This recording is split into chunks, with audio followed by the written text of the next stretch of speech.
Let's start off by getting rid of the word fine. Does this sound like you? Hey, how are you doing? I'm fine. I'm fine. I'm fine. I'm fine. So I want to start off by saying I am not minimizing, disrespecting, or judging anything that you're feeling. The next thing I want to tell you is that you're paying a cost right now for the things that are going undone inside of you, things that you're withholding, things that maybe you just don't know how to express and you'd like to. Or maybe you're the kind of man that does express what he's feeling, but it always ends up going sideways because it comes out angry and impatient. Let's talk about it all. Let's get it on the table. And finally, if you're feeling confused, if you're getting mixed signals from the world that make no fucking sense, you're not alone, man. The pressure that men feel, it's real. I want to know what you think so far. Share it in the comments. Let's talk about it. Let's get the conversation going because that's the first place to start. Conversation. So let's talk about these 5 things that I want you to take to heart. Number 1, wrecked relationships. When a man struggles with expressing what's going on the inside, when you're shut down and neutral and not expressing, your relationships are in jeopardy. If you're not dealing with what you really feel, and if you lack the ability to communicate it, which is completely understandable, it doesn't matter what kind of a mask you throw on. I had this really well sculpted, manicured, curated, negotiator, balanced guy. I thought I was fooling people, but you know what? It doesn't work.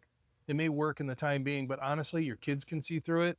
Your employees can see through it. Your coworkers, your wives, your girlfriends, your boyfriends, whatever it is, they can see through it. They know that there's something in there that's not coming out.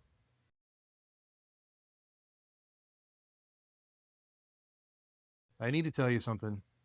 Anything that's stuck on the inside, it will find a way to come out. Are you a yeller?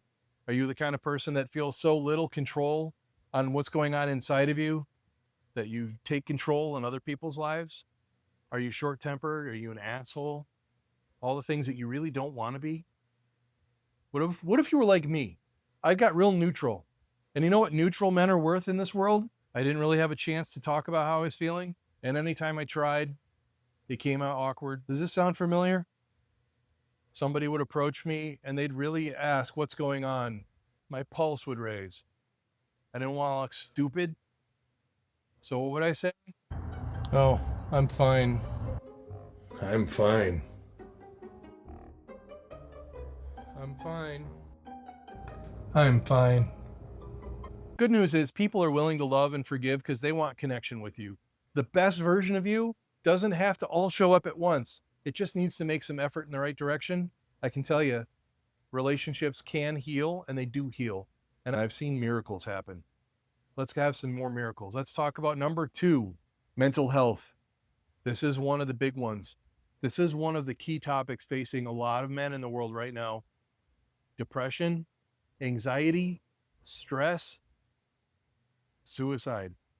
These are all results of things going on inside that don't have a chance to come out, see the light of day, take some fresh air, and get healed.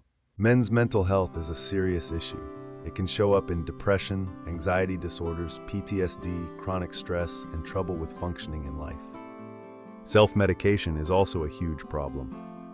Substance abuse may turn down the pain, but it turns up the problems. If you are struggling, we fully support any decision to seek professional help. You matter more than you know. You can be happy again. Undealt with mental health issues leads to apathy. It leads to a loss in everything that you care about. It eventually separates you from everything you love or want for your life. It convinces you, it lies to you that, well, this is just the way it is. And then you sink further. Let's not do that, man. Number 3, losing your sense of purpose. Now, I'm going to separate 2 different kinds of purpose. There's a lot of men, including myself, who thought they had a purpose, which was to take care of something, to build something, to fix something, to have a career and to do. And a lot of men get stuck thinking that their value comes from what they do, not from who they are. There's the other kind of purpose, which is the secret kind. the kind that you keep to yourself, the world that you really want to live in. If you could have everything the way you want, it would look like that. And there is a little piece that drives you to try to make this one look a little more like the one you really want. When a man loses his sense of purpose, when he's got so much stuck and stuffed inside, and he's repressing so much of what he feels, he loses contact with those things. The world needs men to lead. And when you can't find your purpose, it's like, well, what am I even in charge of? I can't even be in charge of myself. Number 4, physical health.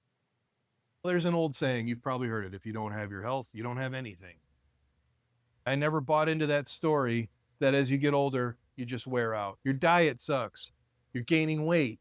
You're not grooming yourself very well.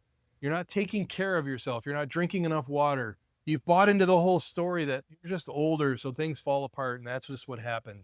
Diabetes, stress, your cortisol's going up. Everything inside of you is just kind of a big wound up mess, and you get sick. You don't have the energy you would like. You don't have the motivation. All these things are a symptom of your body doing its very best to scream, do something. Here's something I learned that may be helpful to you to know. The things that we repress require energy within our nervous system to keep repressed. It's like your nervous system holds on to these things and it's looking for an opportunity. And the longer it's stuck, the more energy it has to spend. Your stem cells run out of juice, man. Your whole nervous system runs out of juice to hold all that shit in. And eventually it's like, it can't hold on. Do something. Unless you're fine. Are you fine? I'm fine. I'm fine. I'm fine. Number 5, social withdrawal. It's sneaky. A little at a time, and before you know it, you're absent, and you don't even know how it happened. You can have a family where you're absent and live at home and be like a stranger. You can be absent from work. You can pull away from your responsibilities. The motivation's gone. The excitement's gone. You've kind of lost your purpose. You're gaining weight. You're feeling old. I can promise you, when you get into retreat space, the things that used to be exciting to you as an escape or a distraction, that won't work anymore. Now that I bummed you all out, let's actually talk about what you can do about it. First of all, man, let me tell you, you're not too far gone. I can promise you that you're not too far gone. There are so many things you can do that can turn the tables like this week. It's not difficult. It really isn't. Let's talk about what you can start doing today. Here's some options. The first one is find a men's group. Find a place where men actually take their life seriously. You can find a group of men that you can learn to trust, to be transparent with, and it's not just wings and a pitcher at the game at a bar. I'm talking about men that become your brothers. People that you can give back to, that you can receive from, a reciprocating relationship. Honesty, integrity, accountability, it's out there. It's a huge part of what I do every day. I want to share with you how important it is. I can't stress, find a men's group. There's a couple things I can tell you. If you can't find one locally, there are plenty online. I'll put a few resources in the description below, but find yourself a brotherhood. It'll make all the difference. Stop fighting your war alone. Second thing, find a mentor. Find one person who really you respect, that you look up to. Get out of your comfort zone a little and say, hey, there's so much about you I respect that I'm wondering, can I learn from you? Talk to you? Can we maybe meet once a month, a couple times a month, once a week? I would just like to pick your brain and get some help because I respect you and I want to be more like what I see in you. Here's a secret. When you find somebody like that, what you see in other people, the reason why you respect it is because it's in you. Like responds to like. There's a part of you that is exactly like what you respect, and another person can help bring that out. Now, if you can't find one in life, you can find one on YouTube. You can start finding a few little things that move you in the right direction when you find a mentor. Third thing is track your emotions. Just write down, how am I been feeling? What am I feeling? What am I feeling right now? And then I want you to go about 3 steps deeper. If you're saying, no, I feel generally okay. What kind of okay do you feel? Well, I feel peaceful. Well, what kind of peaceful? I feel like I did some things. and that I don't feel stressed. I want you to go 3 deep if you're going to write down whatever it is you're feeling. Just track your feelings. Your nervous system will get excited. You'll go, oh my God, maybe this is our chance to unload some of this shit. And the 4th thing is honor yourself. Take yourself out somewhere. Treat yourself to some period of time every week where you say, I'm worth it, and I need to spend a little money on myself because I'm always taking care of everyone else. Take care of yourself. Whether it's treating yourself to a meal, hanging out with some friends, playing some games, whatever it is, going to the gym, reading a book, do something that honors you because you're worth it. And now I got a call to action for you to end this video. There's 2 things that I would like to invite you to do. Number 1, within the next 24 hours, pick one thing that you're going to do, something simple that you can start moving this ball forward. And in that 24 hours, I want you to come back and write down what you did, how it felt, what did you get from it. The second thing I want you to do is go to the very first link in the description. Andrea and I have created a huge library for you, and it's free. They're all simple things you can put into practice literally right now. You can have a shift in your life today. Go in, sign up, and get it. And maybe you might even be inspired to book a call. Andrea and I are coaches, and we'd love to get to know you if you think we might be a good fit. Book a call, let's find out. If you like conversations like this, I want to invite you to these next 2 videos. This one is dealing with the epidemic of male loneliness, and this one is modern masculinity. What does it mean to be a man these days? I would love to hear from you in the comments. Like and subscribe and get to be a part of our channel, and I'll see you in the next video.